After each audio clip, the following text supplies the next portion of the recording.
मुझे नहीं लगता मैं बच पाऊंगी। हे भगवान। शास्त्री जी, डॉक्टर साहब छुट्टी पर हैं। क्या? हमें किसी दूसरे अस्पताल में लेके जाना पड़ेगा। लेकिन दूसरा अस्पताल तो यहाँ से काफी दूर है। शास्त्री जी, अब क्या करेंगे? कुछ करते हैं सुमन। रमा, इन्हें वही लेकर चलते हैं। हाँ चलिए, जल्दी चलिए। कुछ नहीं होगा सुमन। अरे रुको, अरे रुको, अरे रुको, अरे कहाँ ले जा रहे हो? अरे रुको, कहाँ ले जा रहे हो उसे? अरे रुको, अरे रुको, अरे कहाँ ले जा रहे हो? देखो उसे। रुको, कहाँ ले जा रहे हो इसे? चलिए अम्मा, बुआ जल्दी आइए। दीदी, ये तो छोटी जात की चाल है शास्त्री जी। भीम रमा, क्या हुआ? चलिए अम्मा, इनके पेट पे दर्द कर रहा है, इन्हें उतारिए जल्दी। अम्मा देखिए ना, ये पेट से है और डॉक्टर भी नहीं है, देखिए ना जरा। हाँ जल्दी जल्दी उतारो उसे। उतारिए इन्हें नीचे। आइए उतारो जल्दी, मदद करो। आ जाओ। आइए, चटाई डालो इधर। संभाल के, संभाल के। मैं लेके आज। रख दो रमा। भीमराव, तुम्हारे जाति के लोगों ने मेरे पत्नी को छूने की हिम्मत कैसे की?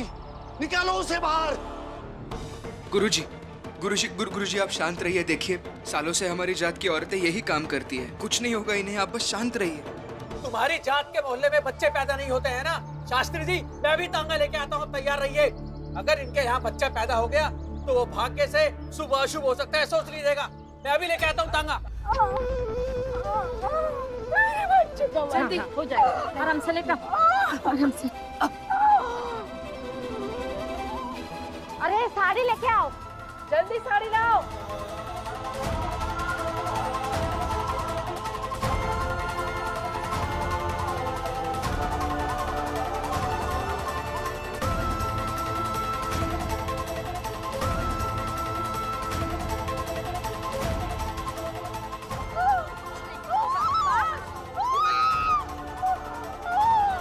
अरे ऊंची जात की है, दरवाजे पर खड़े होकर चिल्ला रहे हैं सब।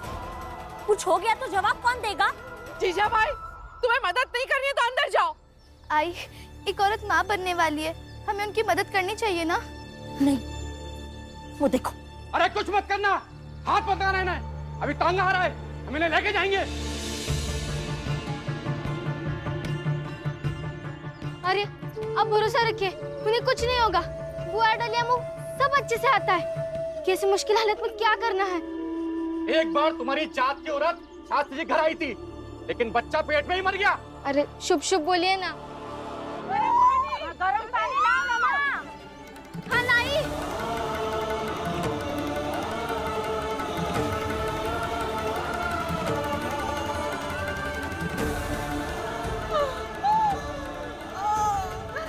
मैं नहीं बचूंगी।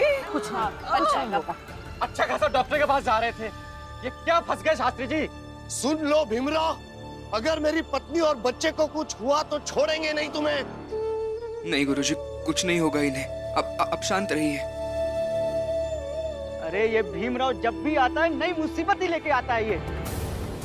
अगर इस बच्चे को कुछ हो गया तो ये लोग हम लोग को छोड़ेंगे नहीं।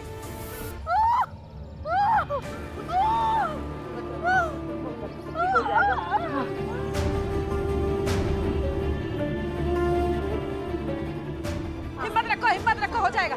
हाँ, आराम से। कुछ नहीं। दुख लिया अम्मा।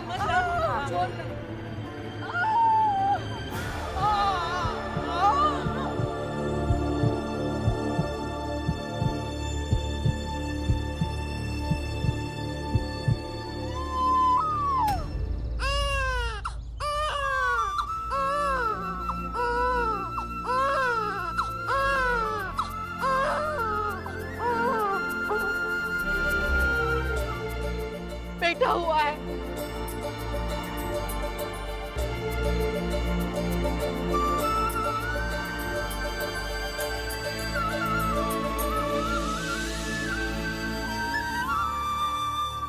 बधाई हो, आपको बेटा हुआ है।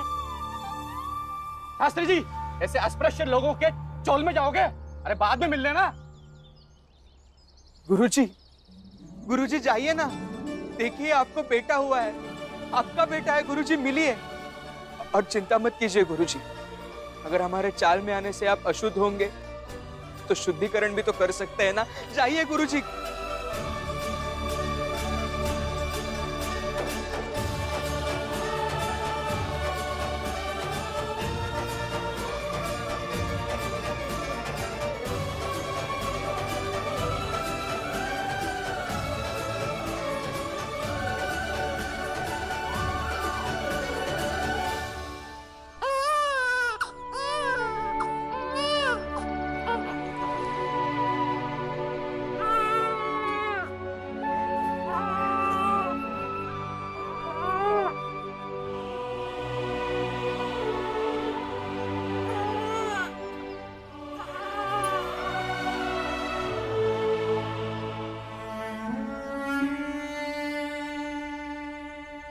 आखिरकार हमारा बच्चा हो ही गया। आप मानिए या ना मानिए, भीम और रमा इन्हें सही समय पर नहीं लेके आते तो कुछ भी हो सकता था।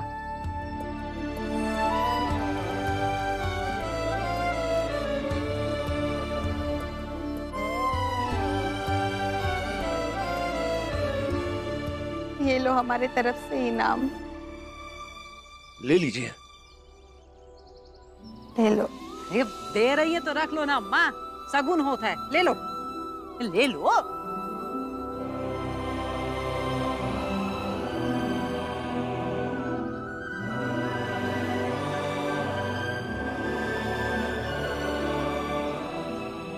अब आप इन्हें ले जा सकते हैं। शास्त्री जी चलिए, तांगा आ गया, इन्हें ले चलते हैं। गुरुजी, मैं क्षमा चाहता हूं। आपके मर्जी के बिना हम आपकी पत्नी को यहाँ लेकर आए और हमारी जात की औरतों ने आपकी पत्नी और बेटे को छुआ है। ये दोनों अशुद्ध हो गए होंगे, अब जरूर इनका शुद्धिकरण करवा लीजिएगा। और गुरुजी, आज के बाद मैं आपसे कभी नहीं मिलूंगा, आपके घर भी नहीं आऊंगा। आप शर्त जीत गए गुरुजी, मैं हार गया।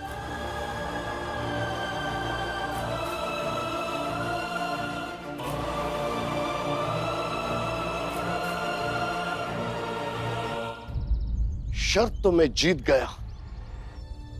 जिसने शर्त लगाई थी वो एक शिक्षक था, लेकिन आज तुम्हारे सामने सिर्फ एक बाप खड़ा है। वो शिक्षक तुम्हें संस्कृत पढ़ाए या ना पढ़ाए, लेकिन ये बाप तुम्हें संस्कृत जरूर पढ़ाएगा।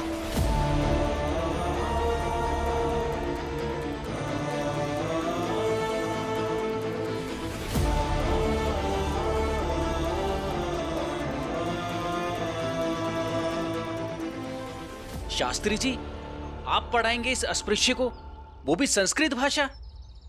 पढ़ाऊंगा और जरूर पढ़ाऊंगा। बल्कि भीम ने जो किया है उसका ऋण एक बाप उतारेगा। तुम लोग निश्चिंत रहो, भीम सीधे मेरे घर आएगा और फिर अपने घर लौट जाएगा। तुम लोगों को कोई परेशानी नहीं होगी। भीमराव, मुझे मेरी पत्नी और बच्चे के साथ घर जाना है और तुम अपने हाथों से उन्हें टांगे तक छोड़ोगे। जी गुरुजी।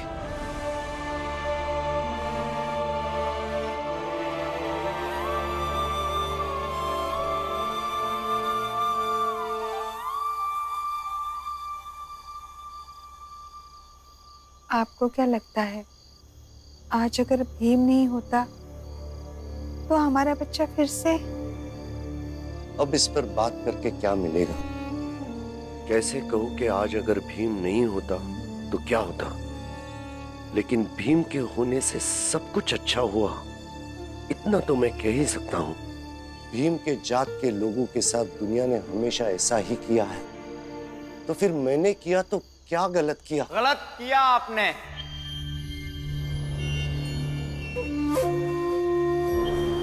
बहुत गलत किया, उसे संस्कृत पढ़ाने का फैसला करके। क्योंकि नरोत्तम, जब यहां मुसीबत थी तो तुम तो निकल लिए। भीम ने मेहनत की है और उसके मेहनत का इनाम उसे मिलना चाहिए। मर्यादा, मर्यादा में रहिए शास्त्री जी। आपको अंदाजा भी नहीं है कि मैं आपके साथ क्या क्या कर सकता हूँ। इससे बुरा क्या करोगे? एक गुरु को परेशान हाल में छोड़कर चले गए। मतलब आपको लगता है कि आप भीम की लड़ाई लड़ेंगे? मैं कोई लड़ाई नहीं लड़ रहा हूं, ना ही लड़ाई लड़ने की मेरी कोई नीयत है। उस भीम को संस्कृत पढ़ना है और मैं उसे पढ़ाऊंगा। आप जैसे हारे हुए लोगों की वजह से भीमराव जैसे मूर्ख लोग हमारे धर्म पर सवाल उठाते हैं शास्त्री जी। शर्म आ रही है मुझे आप पर। गर्व हो रहा है आप पर। आप विजेता हैं। एक विद्यार्थी के रूप में, एक पति के रूप में, हमारे जात के नायक के रूप में और एक मानव के रूप में भी। नहीं रमा, पति विजेता तब होता है जब उसकी पत्नी उसका साथ देती है। और आज जिस तरह से तुमने मेरा साथ दिया है ना, उसके लिए बहुत बहुत धन्यवाद। और उम्मीद करता हूं कि ऐसा ही साथ जीवन भर तुम मुझे देती रहोगी।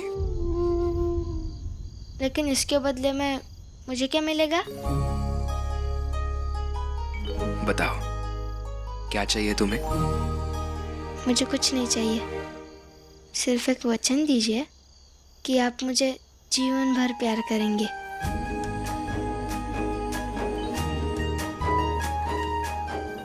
मैं तुम्हें वचन देता हूं कि मैं तुम्हें जीवन भर प्यार करूंगा।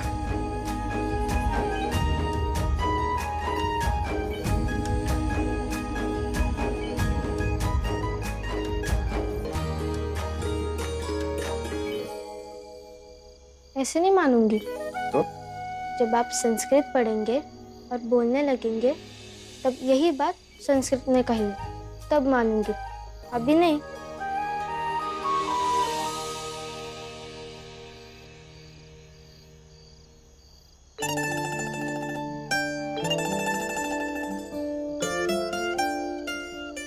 तुम्हें और एक वचन देता हूं, सिर्फ संस्कृत ही नहीं, जीवन में जो जो भाषा सीखूंगा, हर एक भाषा में तुमसे ये कहूंगा कि मैं जीवन भर ऐसे ही तुमसे प्यार करता रहूंगा।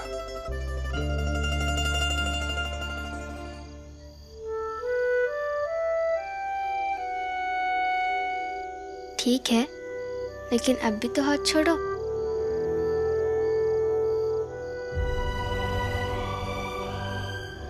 भीम भैया, भीम भैया।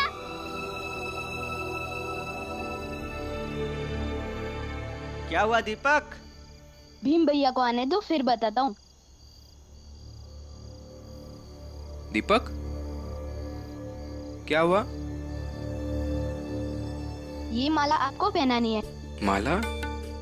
मुझे क्यों? अरे शास्त्री जी के घरवाली को बच्चा पैदा करवाए थे ना, शायद वही के लिए होएगा। और का उस बात के लिए तो नहीं है ये माला। तो फिर किस बात के लिए? जरा हम भी जाने कि भीमराव ने ऐसा कौन सा तीर मार दिया कि तुम उनके लिए माला लेके आ गए।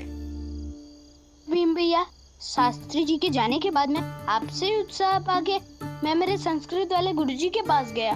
मैंने उनसे कहा, आप मुझसे जो जो करने को बोलोगे मैं वो सब करने को तैयार हूँ, लेकिन संस्कृत में आपसे ही पढ़ूंगा।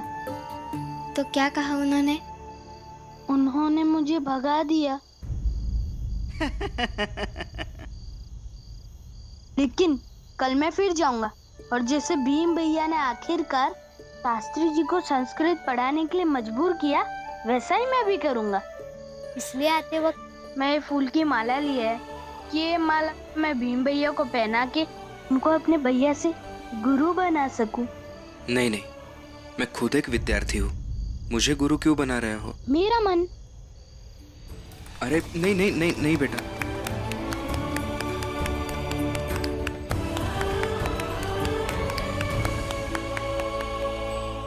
देख रहे हो आई, भीम बाऊ और 7वें आसमान पर चढ़ जाएंगे। बधाई हो भीमराव, बधाई हो। अब तुम बन गए गुरु। अब यहाँ के बच्चे काम धंधा के अलावा ये सीखेंगे कि ऊंची जात के लोगों के घर में घुसकर कैसे सीना जोड़ी करते हैं, और वही ऊंची जात के लोग हमारे बच्चे को मारकर फेंक देंगे तो तुम अफसोस मत करना।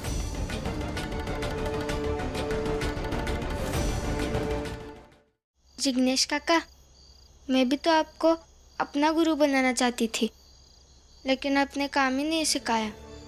सिखा दीजिए ना। एक बार बोला ना, मैं काम नहीं सिखाऊंगा। क्यों परेशान कर रही है? नहीं बनना मुझे किसी का गुरु। काम सीखेगी। रमा, तुझे यही काम सीखना है ना, तो आनंद भैया से सीख ले, उन्हें यह सब आता है। अरे हाँ भीम, अच्छा हो याद दिलाया। रमा, भीम सही कह रहा है, तू आनंद से ही सीख ले। हाँ, सिखा दूंगा। चलो सब, रात बहुत हो गई है, चलो। जा घर जा दीपक। सख्या गया है शास्त्री। अब कॉलेज में वो भी नाम जोशी और खुदाबख्श की तरह उस भीमराव का साथ देगा। काका चौल में वापस आ गया भीमराव। संस्कृत पढ़ने लगा भीमराव, और हम यहाँ ऊंची जाति के होकर ये सोच रहे हैं कि उसे उसकी औकात कैसे दिखाएं। दिखाएंगे, औकात पे दिखाएंगे नरोत्तम। थोड़ा धैर्य रखो, और एक बात जिंदगी में हमेशा याद रखो, जो व्यक्ति किसी व्यक्ति या परिस्थिति से डरता ना हो, उसे हराना बड़ा मुश्किल है। पर ये भीमराव किसी से डरता नहीं है। इससे हराने के लिए सही मौके का इंतजार करना होगा। सही कहा काका। फिर इंतजार क्यों करना, मौका बनाते हैं।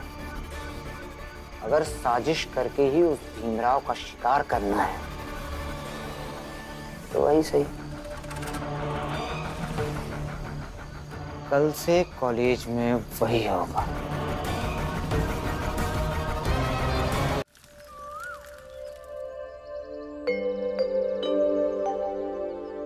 रमा, जूते को इस तरह से पकड़ना और ऐसे धागे में गांठ बांधनी है, और इसको ऐसे पकड़ने का, वरना हाथ जख्मी हो सकते हैं।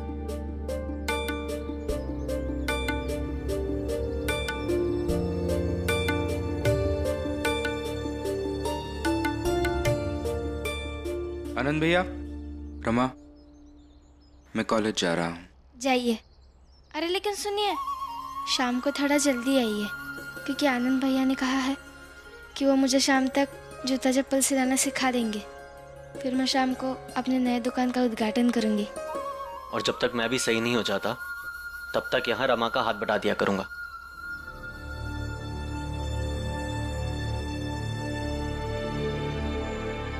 प्रेम, कैसा लग रहा है? जिस काम को तुम छोड़ने के लिए पूरी दुनिया से कहते फिरते हो, वही काम तुम्हारी ही पत्नी कर रही है। अब आइंदा से किसी से कभी भी ये मत कहना काम धंधा छोड़कर पढ़ाई लिखाई किया करो। नहीं काका, आप गलत समझ रहे हैं। मेरे कहने का मकसद ये नहीं था कि कोई भी काम छोटा या बड़ा होता है, लेकिन अगर किसी जात के लोग एक काम कर रहे हैं तो इसका मतलब ये भी नहीं है कि उन्हें हमेशा वही काम करते रहना चाहिए। मुझे बस इतना ही कहना था। भीम बेटा, ज्यादा सोचो मत। रमा जो कर रही है वो सही कर रही है, और ऐसी परिस्थिति में कोई भी आदर्श पत्नी यही करेगी। आपकी बात सही है बाबा, लेकिन ये सब जो हो रहा है वो मुझे बिल्कुल भी आदर्श स्थिति नहीं लग रही है।